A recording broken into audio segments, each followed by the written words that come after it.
The whole problem with trying to find a military solution to the Iranian nuclear problem, which is what has been attempted over the last year, is that as soon as you stop, they can then go secretly off and try to make a nuclear bomb. And that is more likely that a future Iranian regime will do that rather than less likely after all these events. Well, William, I mean, we read your column this morning with interest, the suggestion that this is a really dangerous time for President Trump and, of course, therefore, for the rest of us too.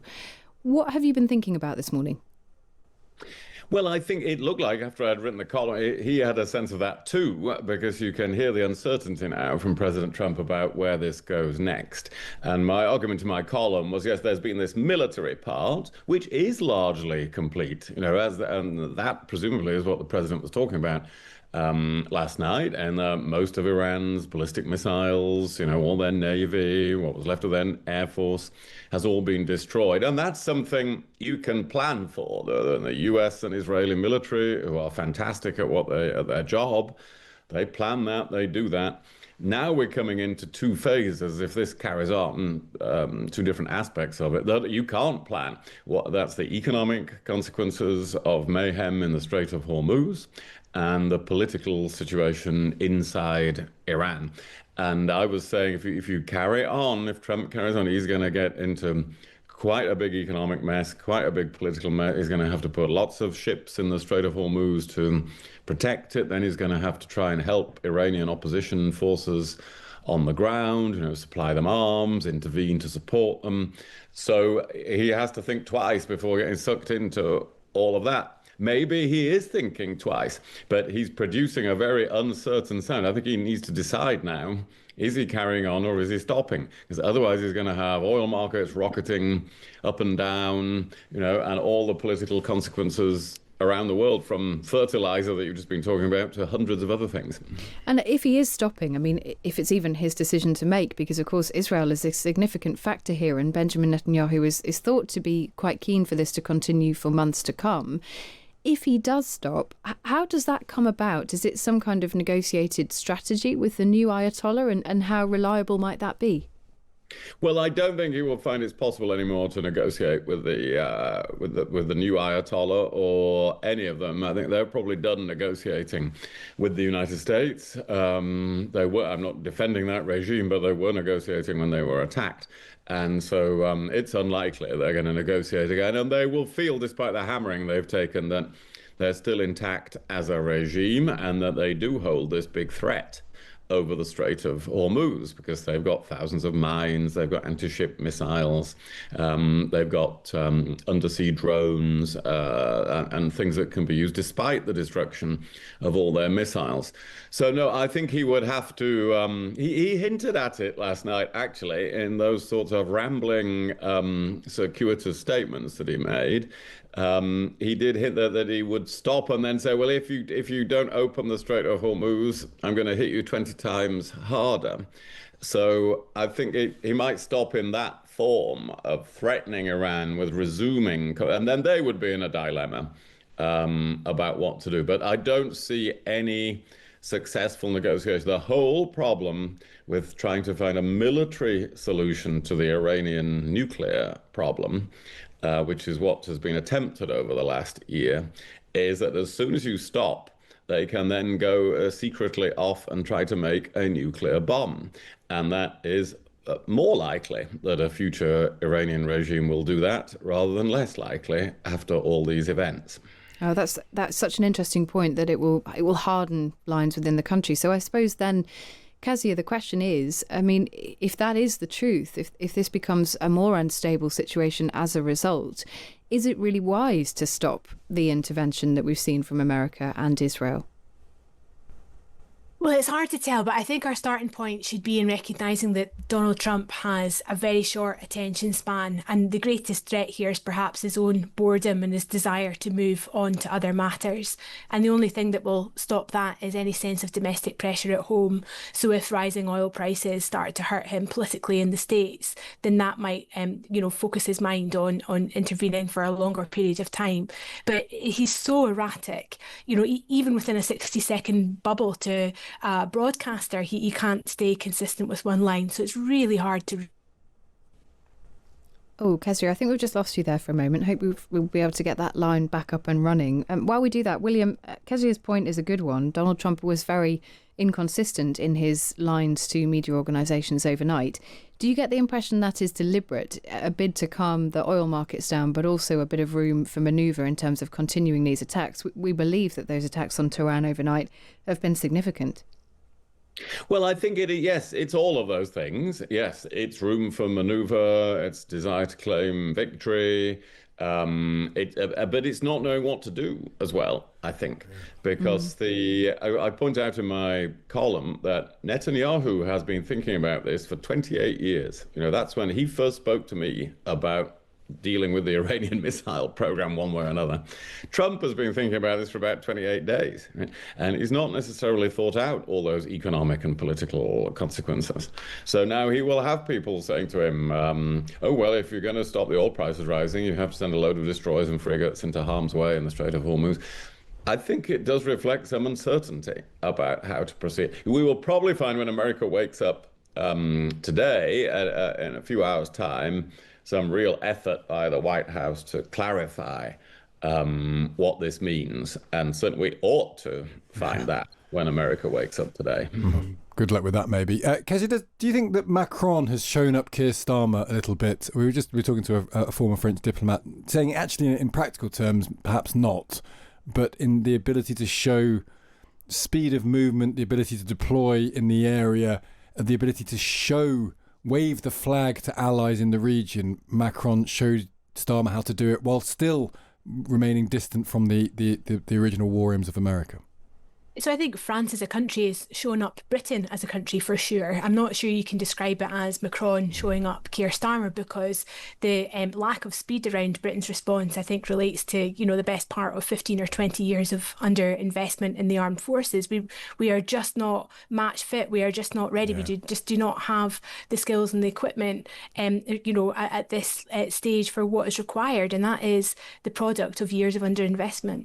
William, what do you make of that? France, I mean, because the argument here is that France aren't necessarily going to change the spectre of this conflict. They're not really going to make the streets of Hormuz safe. They're sending an aircraft carrier, but we don't need an aircraft carrier because we already have an aircraft base. Why would we just have another base that needs to be defended elsewhere? And yet their allies probably think France is more active in the area than Britain, with justification.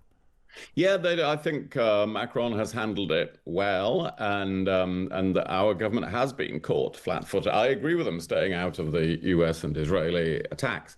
But really, they should have seen this coming. They should have seen the Iranian response coming. And it is a bit more recent, I'm afraid, than Kezia's statement about 10 or 15 years. I was Foreign Secretary 10, 15 years ago.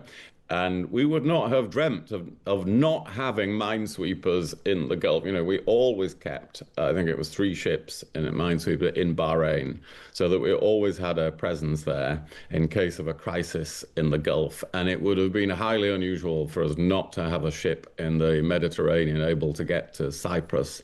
So there is the decay of UK defense, has been going on for some time, but it's got really acute in the last few years. And that no doubt has contributed to why the government has been caught flat-footed. Is there anything, this might be a conspiracy theory and you can tell us if it is, but is there any argument that the government deliberately took people out of the theatre in February, the minesweepers that have been there for 50 years, precisely because they don't want involvement in the war? They know they can't protect them, and they actually remove them because removing them means they weren't in harm's way, and in harm's way is a dangerous political position to be in.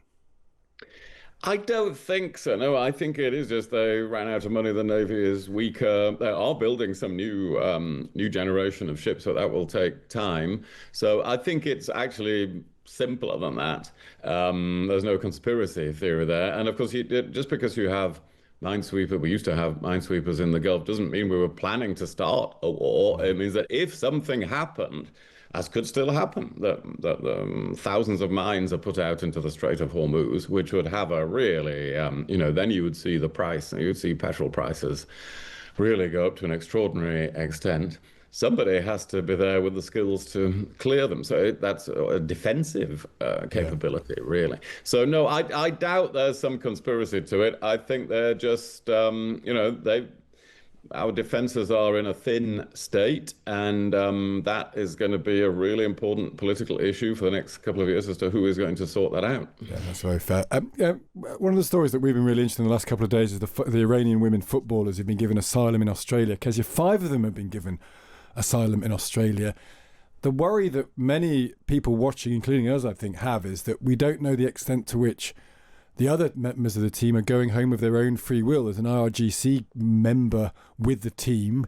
5 of them got out of the hotel. The others may have been slightly manhandled onto the bus to take them to the airport. What do you make of this story? Yeah, it's extremely worrying, and there's further reports that protesters tried to intervene with the team coach to try and, communicate the fact that there was options here for the whole team, the whole squad, to stay in Australia and claim asylum. I'm not sure we'll get to the bottom just exactly what's happened here, but I think it's good news at least to see that at least 5 of the players have been able to get refugee status in Australia and will be able to rebuild their lives there. Noting, of course, that in Australia, visa holders can live, work and study in the country. You can build a whole new life. It's not a case that they're getting sent to some detention centre somewhere with no future rights or opportunities. So hopefully, some sort of intervention can take place here to allow the whole squad to benefit from this situation. Do you think it's easy? I asked this question a couple of hours ago. Is it easy because they're women? That these are women who are victims of a very patriarchal society. You can see how they have to play. They're playing fully covered up with their hair covered, and therefore, I just wonder, politically, is it easier to say, well, female asylum seekers who are sports players are easier to accept than if we were to say, a bunch of whole Iranian guys coming on a boat would not be regarded by either Australia or Britain in the same sympathetic way? So I'd like to think if this was the men's team, Australia would be taking the same approach for the same reasons. I don't think it's particularly easier to be a female Iranian national football player, however. And we've seen, in recent times what happened when they dared even to not sing their national anthem in the first match out, and the kind of pressure that was put on them by their home state. And then the second game that they played, they did all sing, and now we're in the position that we're in just now. So the bravery and courage of these women to even play this sport on the international scene, I think, demands huge admiration. William, do you think as a country we should be clear what we would do when it comes to Iranian refugees? They could well be, as this goes on, Iranians could come through the borders to Turkey, get into Europe. Do we need to have how welcoming will the UK be to Iranian refugees of both genders?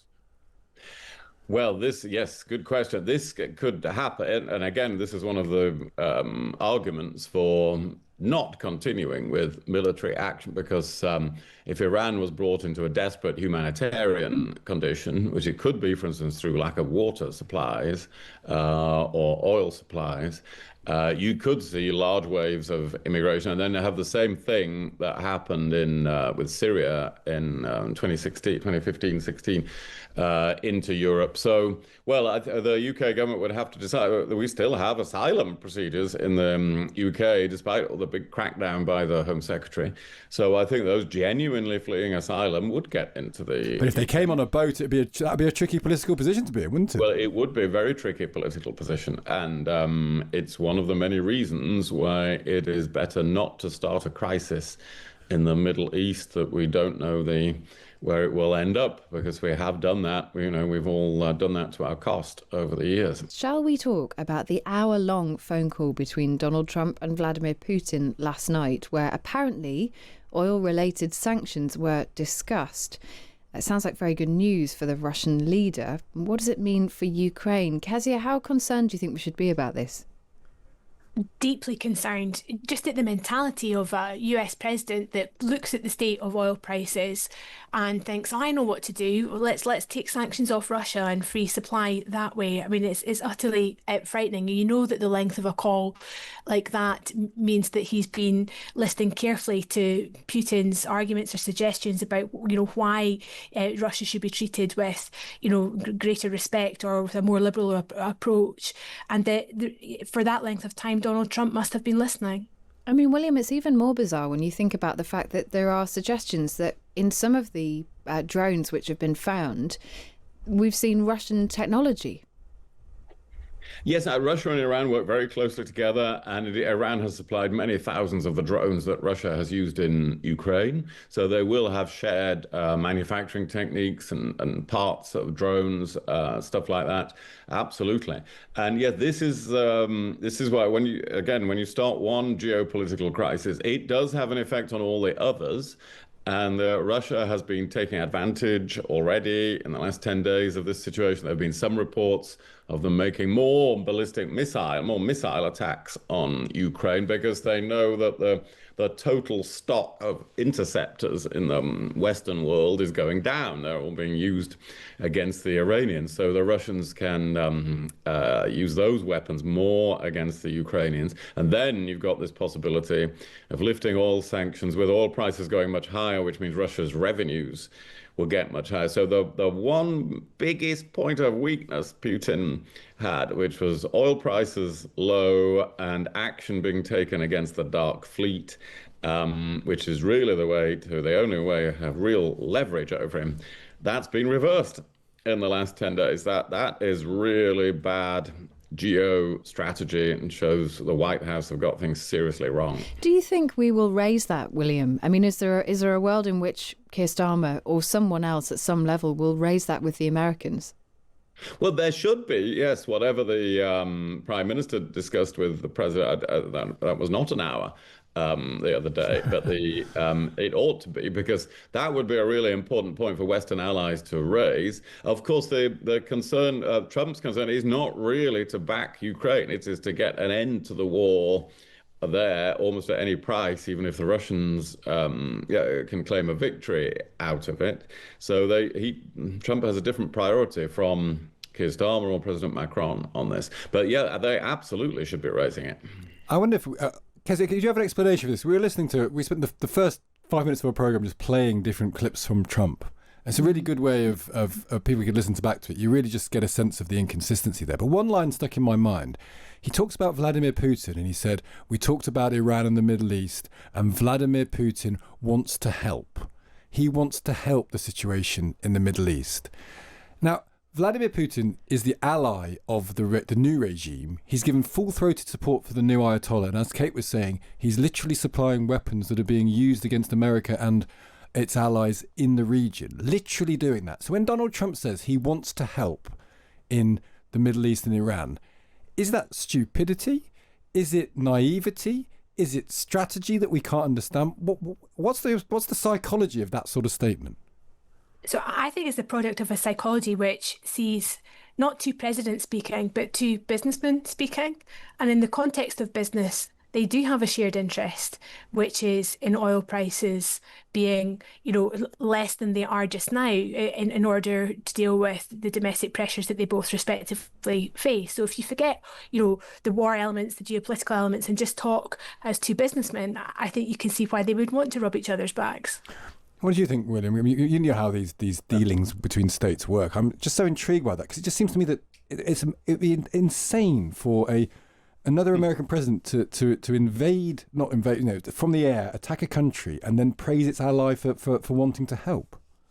Yeah, Trump it's not strategy. Trump is rather enthralled to Putin.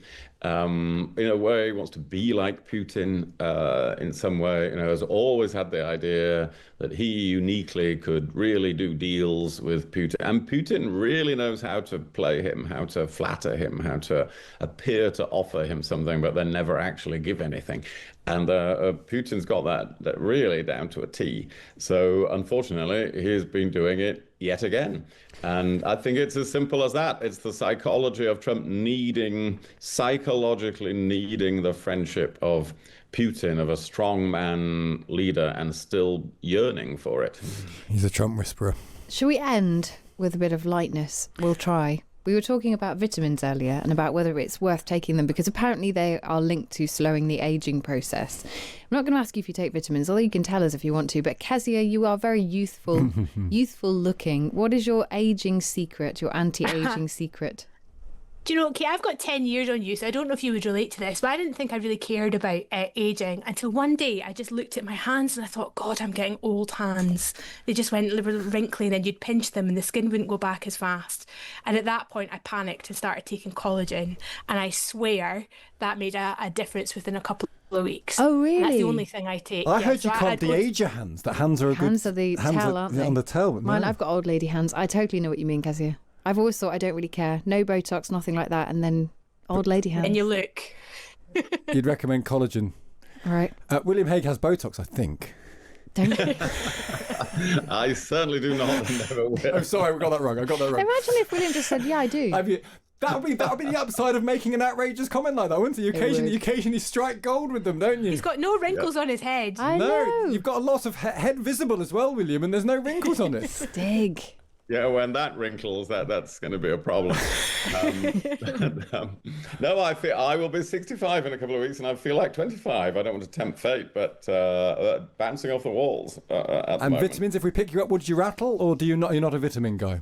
I do take some vitamins, actually, because you never know. And actually, it's interesting, the study that says they do help. I suspect, though, other things help more. And there are things that I do, which is lots of exercise, none of this rubbish, ultra-processed food, and mix with people of a wide variety of ages. So that...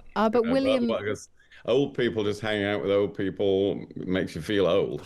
That's a very fair point. Do you eat kiwi fruits? And if you do you eat them with the skin on?